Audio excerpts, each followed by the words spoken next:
नमस्कार, आप देख रहे हैं एम न्यूज 24/7 और मैं हूं आपके साथ निलोफर अंसारी। आइए नजर डालते हैं आज की ताजा खबरों पर। वाराणसी भाजपा द्वारा चलाए जा रहे संविधान गौरव अभियान के तहत सोमवार को भाजपा जिला एवं महानगर की ओर से रोहनिया स्थित कार्यालय पर संविधान गौरव गोष्ठी का आयोजन हुआ।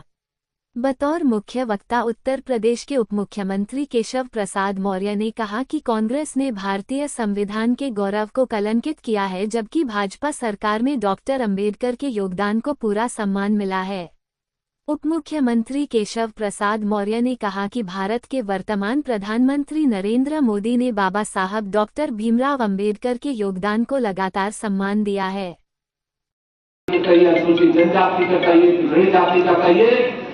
अगर कांग्रेसी कुनबा जिसे हम जानते हैं, नेहरू जी से लेकर के राहुल गांधी जी तक, अगर इनके नेतृत्व में संविधान सभा होती तो वोट डालने का अधिकार ही नहीं होता, चुनाव लड़ने की बात होती।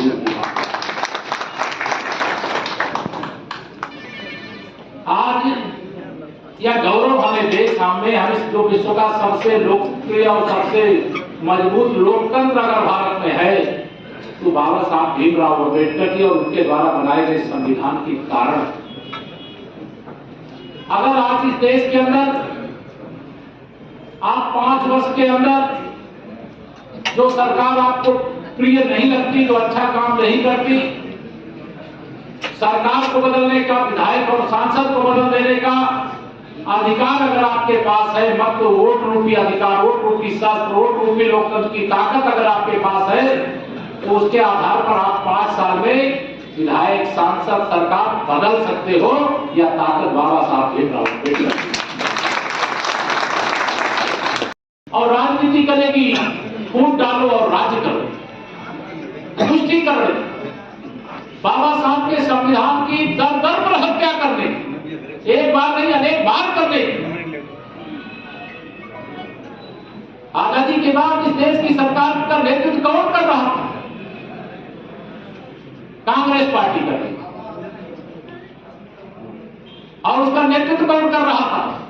उस कांग्रेस पार्टी के नेतृत्व में कभी नेहरू जी होते थे, पंडित जवाहरलाल नेहरू जी, कभी श्रीमती इंदिरा गांधी जी होती, कभी श्री राजीव गांधी जी होते थे और कभी रिमोट से संचालित होने वाली डॉक्टर मनमोहन सिंह जी, जो हम सबके बीच में नहीं है, उनके नेतृत्व में सरकार होती थी।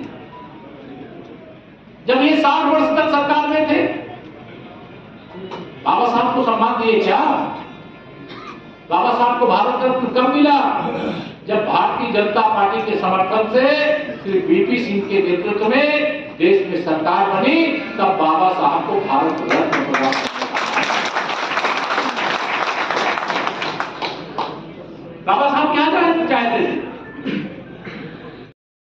एक एक करके करूंगा पूरा, इस संकल्प के साथ वो पूरे देश के अंदर क्या कमाल किया है। आप में से जो तमाम गरीबी के बैकग्राउंड से निकल करके आज मुख्यधारा में आए हैं, वो याद करें आज से 10 साल, 20 साल, 25 साल पहले का समय, जब दोनों समय भोजन का संकट होता था, अनेक परिवारों में होता था। बाबा साहब की प्रेरणा थी, माननीय प्रधानमंत्री नरेंद्र मोदी जी के नेतृत्व में सरकार बनी। कोरोना काल से एक ऐसा अभियान चला जिसे प्रधानमंत्री गरीब कल्याण अन्न योजना है, जिसमें कोई गरीब भूखा न रहे। सबका साथ, सबका विकास का संकल्प लेकर के जब हमारी सरकार, डबल इंजन की सरकार माननीय मोदी जी, आदरणीय योगी जी के नेतृत्व वाली काम करना शुरू किया, तो यह राशन वितरण कोई साधारण बात नहीं है। अब चूंकि लगातार मिल रहा है, वो साधारण लग सकती है, लेकिन ये साधारण नहीं है। खजाने का इतना बड़ा हिस्सा गरीबों के लिए समर्पित कर देना, ये 56 इंच के सीने वाले और काशी के सांसद नरेंद्र मोदी जी के नेतृत्व में। हर घर नल से जल की योजना की बात करूं, हर घर में, गरीब के घर में भी शौचालय की बात करूं, ये बहुत सारी योजनाएं जिसकी चर्चा आप सब पार्टी से जुड़े हुए लोग हो, कार्यकर्ता, पदाधिकारी हो, सब जानते हैं। हमें बात यह करनी है, 2024 के लोकसभा चुनाव में कांग्रेस पार्टी की अगुवाई में जो झूठ फैलाया गया, जिसका समाजवादी पार्टी हिस्सा थी, उसकी चर्चा मैं आप सबसे आज करना चाहता हूं। आज अगर देश आजाद हुआ, अंग्रेज चले गए, तो संविधान सभा अपना संविधान होना चाहिए, अपना राष्ट्रीय ध्वज होना चाहिए। तो संविधान सभा में बाबा साहब सदस्य न बनने पाए, इसके लिए कांग्रेस पार्टी ने सारा षड्यंत्र किया, बहुत बुरा षड्यंत्र किया और उनको संविधान सभा का सदस्य महाराष्ट्र से बनना था, उनको बनने नहीं दिया। पश्चिम बंगाल के कोटे में बन करके आए, अन्यथा संविधान सभा के अध्यक्ष ही नहीं हो। देश में 370 जैसी बीमारी, कैंसर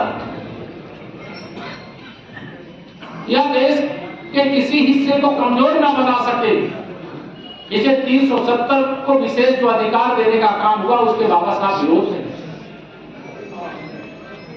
लेकिन 370 का उद्देश्य क्या था?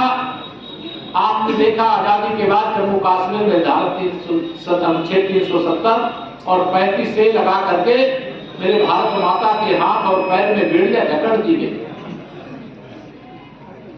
बाबा साहब चाहते थे इस देश की जो आधी आबादी महिलाओं की है, उनको शिक्षा भी मिले, उनको स्वास्थ्य भी मिले, उनको आर्थिक उन्नति का अवसर भी मिले। लेकिन कांग्रेस पार्टी ने उनको कभी अवसर नहीं दिया। सबका साथ, सबका विकास करने का काम माननीय नरेंद्र मोदी जी के नेतृत्व में जब भारतीय जनता पार्टी की सरकार आई तो सबका विकास हुआ, महिलाओं का सशक्तिकरण बड़े पैमाने पर हुआ। बाबा साहब चाहते थे कि संसद में, विधानसभाओं में महिलाओं की हिस्सेदारी हो। लंबे समय से विषय चल रहा था, लेकिन जब माननीय नरेंद्र मोदी जी के नेतृत्व में सरकार बनी, नया संसद भवन बना, उस नए संसद भवन में जो पहला कानून बनाने का काम हुआ वो महिलाओं को 35% आरक्षण देने का कानून काम कांग्रेस ने किया। संविधान सभा का अध्यक्ष बनने से रोकने से लेकर के जब आगे बढ़ो वह चुनाव लड़ने दिए जाते, उनके खिलाफ चुनाव प्रचार करने के लिए पंडित जवाहरलाल नेहरू जी जाते। ये सब उदाहरण मेरे द्वारा नहीं कहा जा रहा, ये सब इतिहास के पन्नों में दर्ज है। उनको चुनाव हराने के लिए, उनको मंत्रिपरिषद में शामिल करने से रोकने के लिए क्या क्या नहीं किया। और जब उनका निधन हो गया, उनका निर्वाण हो गया, तो निर्वाण के बाद पता नहीं कितने लोगों को इन लोगों ने भारत रत्न दिया था। देश के अलावा विदेशों के लोगों को भी भारत रत्न दिया था, लेकिन बाबा साहब भीमराव अम्बेडकर को कांग्रेस की सरकार ने भारत रत्न नहीं दिया।